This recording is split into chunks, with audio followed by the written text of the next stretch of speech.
श्री स्वामी समर्थ माझ्या चॅनलमध्ये तुमचं पुन्हा एकदा स्वागत आहे। तर स्वामी समर्थ महाराजांची नित्य सेवा कशी करायची ते साध्या पद्धतीने मी तुम्हाला सांगणार आहे।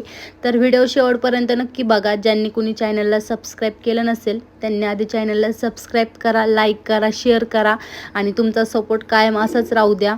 तर चला आपण व्हिडिओला स्टार्ट करूया। नित्य सेवा कशी करायची स्वामी समर्थांची। प्रत्येक जण आयुष्य जगत असताना अनेक संकटे येतात, संघर्ष आणि अडचणी, खडतर प्रवास, चांगले वाईट अनुभव, दुःख, वेदना, त्रास सहन करावा लागतो। बऱ्याच वेळा निराश आणि हतबल अवस्था व्हायला लागते। आयुष्यात काय करावे आणि मार्ग कसा शोधावा काहीच समजत नाही। आयुष्यातील प्रत्येक संकटे कशी दूर करावी, आशावादी कसे राहावे लक्षात येत नाही। कधी कधी कळतं पण वळत नाही अशी परिस्थिती येते। अशा वेळी गरज असते ती मन शांत आणि रागावर नियंत्रण ठेवण्याची, तसेच सारासर परिस्थितीचा विचार करून शांतपणे निर्णय घेण्याची व आपले स्वगुण म्हणा किंवा परिस्थिती म्हणा तसेच करू देत नाही आणि इच्छा असूनही आपल्याला शांतपणे विचार करता येत नाही।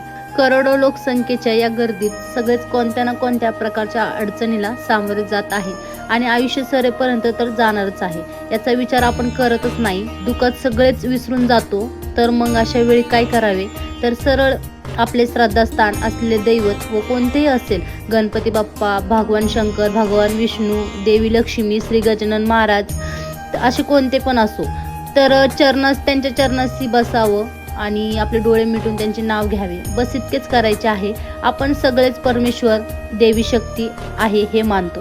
विज्ञान जरी हे मानत नसले किंवा काही नास्तिक लोक असले तरी 90% लोक हे देवाचे अस्तित्व मानतात आणि त्यांची सेवा करतात।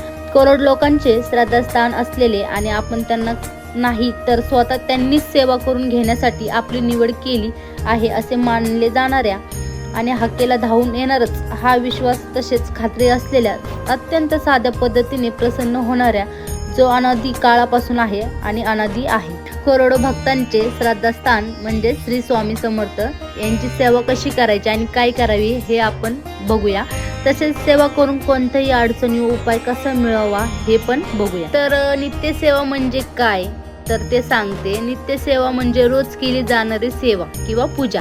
आपल्या प्रत्येकाच्या घरात देवघर असते, त्यासाठी विशिष्ट जागा असते आणि घरातील कर्ता पुरुष रोजच देवाची पूजा करत असतात। घरातील पुरुषांना जमत नसेल तर मग त्यांची मुले करतात किंवा घरातील स्त्रिया सुद्धा पूजा करतात, पण आपण पूजा अर्चना करतोच करतो। तर आपल्याकडे स्वामींची अनेक मंदिरे आहेत, शिवाय स्वामींचे अनेक मठ सुद्धा आहेत। अशाच मठात काही सेवेकरी सेवा अशी करावी असे मार्गदर्शन सुद्धा करतात। आयुष्यातील अडचणीवर उपाय पण सांगतात। तर सर्वात आधी शक्य असेल तर अशा एखाद्या मठात जाऊन नक्कीच दर्शन घ्या। तर शास्त्रशुद्ध पद्धतीने स्वामींची नित्य सेवा कशी करावी। आपल्या घरात स्वामींची छानशी मूर्ती किंवा फोटो घेऊन या।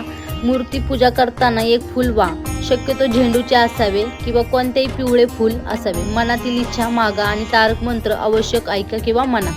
मूर्ती पूजा करताना मूर्तीला किंवा फोटोला हळद कुंकू न लावता अष्टगंध लावावे। स्वामींना अत्तर खूप प्रिय आहे, त्यामुळे पूजेत त्याचा वापर नक्की करावा। अष्टगंध आणि अत्तर एकत्रित करून स्वामींना टिळा लावून स्वामींना प्रसन्न करून घ्यावे। या मूर्तीची स्थापना गुरुवारी सकाळी 10:30च्या आधी करा। स्थापना करायची म्हणजे मूर्ती किंवा फोटो एखाद्या विशिष्ट ठिकाणी ठेवायचा आणि नैवेद्य साखर किंवा दुधाचा दाखवायचा। नैवेद्य दाखवताना पाण्याचा छोटासा ग्लास सुद्धा भरून ठेवायचा आणि नैवेद्य दाखवल्यानंतर स्वामींचा आशीर्वाद घ्यायचा। स्वामींना नैवेद्य दाखवल्यानंतरच घरातील सर्व मंडळींनी जेवण करायचं। सकाळी आणि संध्याकाळी दोन्ही वेळी नैवेद्य दाखवायचा। तर रात्री जर ताजे जेवण बनले नसेल तर गरम भात करून दूध, साखर किंवा पोहे, दूध, भात ठेवायचा। नैवेद्य दाखवताना दिवा चालू ठेवायचा, अगरबत्ती लावायची। रोज 11 माळ श्री स्वामी समर्थ हा जप करावा। जपमाळ नसेल तर 20 मिनिटे हा जप करावा किंवा ते काही जमत नसल्यास रोज हिंडत फिरत घरातील काम करत असताना हा जप चालू ठेवायचा। आपण जप कसा करतो यापेक्षा कोणत्या भावनेने आणि श्रद्धेने करतो हे महत्त्वाचे आहे। स्वामी चरित्र सारामृत या पुस्तकाचे रोज 3 पाने न चुकता वाचावे। जमत असेल तर कोणतीही एक वेळ ठरवून वाचा किंवा जमत असेल त्यावेळी वाचले तरी चालेल, पण स्वामी चरित्र सारामृतचे अखंड पारायण करा। रोज एकदा तरी तारक मंत्र ऐका। तर काही लोकांना नित्य सेवा करायला जमत नाही, तर त्यांच्यासाठी आपले स्वामी हे भक्तीचे भुकेले आहेत। आपल्या घरात जर स्वामींची मूर्ती किंवा फोटो असेल तर प्रत्यक्ष स्वामीच घरात वास करत असल्याचा अनुभव येतो। घरात वडीलधाऱ्यांचा आधार आहे असे वाटते। भीती मनात राहत नाही। भीती मनात राहीलच कशी? स्वामींचं वाक्य लगेच समोर येतं, भिऊ नकोस, मी तुझ्या पाठीशी आहे। तर चला, व्हिडिओ आवडल्यास लाईक, शेअर आणि सबस्क्राईब नक्की करा। शेवटपर्यंत तुमचा सपोर्ट राहू द्या आणि नित्यसेवाही करा। नक्कीच तुम्हाला त्याचं फळ भेटेल। आणि मला पण काही ठिकाणी स्वामींचा अनुभव आलेला आहे, म्हणून मी पण सेवा करते। तुम्ही देखील सेवा करा।